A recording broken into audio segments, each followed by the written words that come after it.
Hello everyone, I'm Bhavreen Kaur and today again I'm going to present a book review in this video. तो इस book का नाम है Rework, written by two renowned authors and business tycoons. Their names are presented on the screen. So this book is based on the experience of these entrepreneurs. तो author कहते हैं कि ये बुक अलग तरह के लोगों के लिए है, जैसे कि उनके लिए भी है जिन्होंने कभी बिज़नेस के बारे में सोचा ही नहीं, और उनके लिए भी जिनकी बहुत बड़ी कंपनी है और काम अच्छा चल रहा है, और सारे बीच के लोग भी इंक्लूडेड हैं. And it is also for the people who feel like they were born to start, lead and conquer. So friends, there are some myths, or you can say formulas, which are based on dirty logics, which actually don't need to be followed to be a success in business world.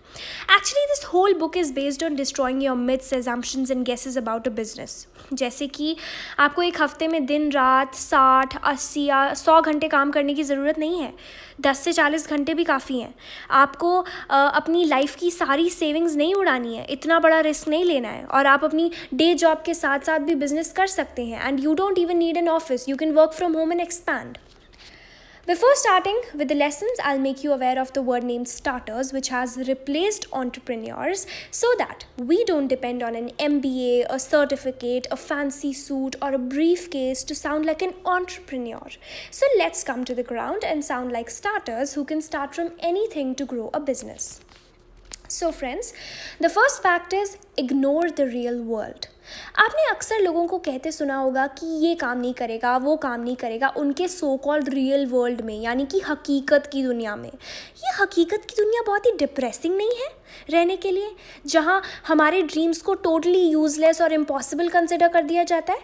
तो अगर आपको सच में कुछ extra ordinary करना है तो आपको इस रियल वर्ल्ड को इग्नोर करना होगा, क्योंकि ये सिर्फ एक एक्सक्यूज़ है जो आपको पीछे खींचेगा.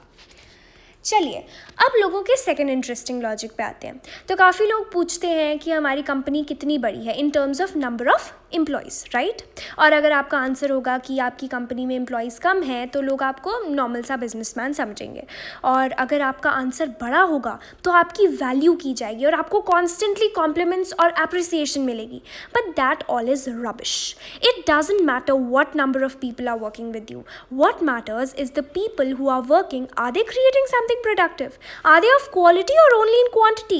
For example, the Harvard and Oxford universities are often advised to expand their branches and hire professors from all over the world. But that's not how they would be valued. Their value is measured by quality of education, infrastructure, and everything they provide. So why is it the way we measure our businesses? सबसे आसान और straight forward तरीका कोई भी product या service provide करने का ये है कि वो काम करो जो आप चाहते हो, ऐसा प्रोडक्ट जो आप यूज़ करना चाहते हो, ऐसी सर्विस दो जो आपके लिए बेनिफिशियल होती. If you want to build something, make it as you would feel comfortable. तो अगर हम बिजनेस वर्ल्ड से एग्जाम्पल ले तो इन्वेंटर जेम्स डायसन, जो फर्स्ट पिक्चर आप देख सकते हैं, जब अपने घर को क्लीन कर रहे थे तो उनका बैग वाला वैक्यूम क्लीनर बार बार अपनी सक्शन पावर लूज़ कर रहा था, तो उनको प्रॉब्लम हो रही थी. तो इस प्रॉब्लम को सॉल्व करने के लिए उन्होंने वर्ल्ड का पहला cyclonic bagless vacuum cleaner invent कर दिया. वैसे ही दूसरी पिक्चर में है track coach bill बाउमैन.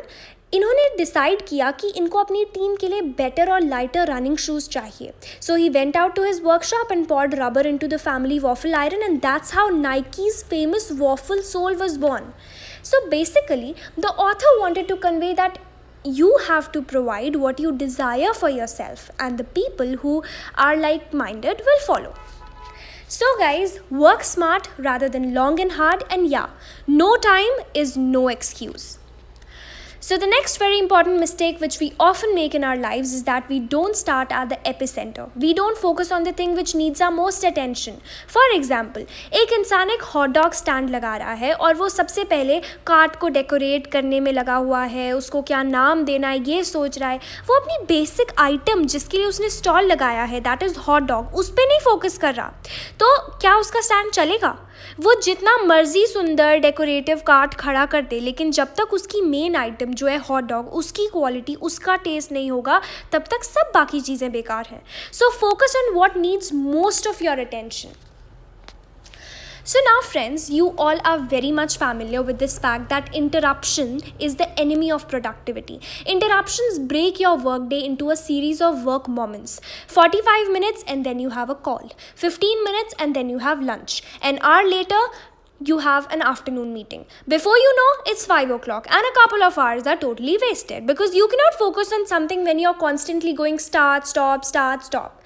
So now the solution of the problem is you must set up an alone zone for yourself जहाँ आप कुछ घंटों तक ऑफलाइन रहेंगे और किसी भी इंटरप्शन के बिना काम करेंगे और तभी आपके न्यूरॉन्स एक जॉगिंग मोड में जाएंगे और आप अपने टाइम का सही यूज़ कर पाएंगे. तो अब ऑथर ने एक बहुत ही सही क्वेश्चन यहाँ हाईलाइट किया है. काफ़ी सारे लोग हैं जो बहुत सारे काम करते हैं बड़े बड़े, लेकिन फिर सिर्फ कुछ ही क्यों है जो सक्सेसफुल होते हैं या जिनको रिकॉग्नाइज किया जाता है. अब एक एग्जांपल लेते हैं. बहुत सारे शेफ्स हैं, राइट. सब बहुत टेस्टी कुकिंग करते हैं, लेकिन कुछ ऐसे शेफ्स ही क्यों हैं जिनको रिकॉग्नाइज किया जाता है. क्योंकि ये जो रिकॉग्नाइज्ड सक्सेसफुल शेफ्स हैं ये अपनी रेसिपीज़ एक कुक बुक में लिख के लोगों से शेयर करते हैं. Isn't it simple? Maybe you take it for granted, but this is a big principle of success.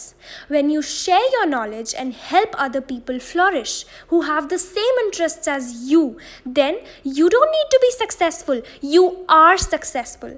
When you openly share your knowledge, your experience, it automatically inspires and connects people with you. Okay, so friends, I'm done for this time. I've tried to cover all the topics which demand more attention from the readers, but again, I would recommend you to read the book in paper. Thank you everyone. Hope you learned something. To learn more, stay connected. Bye.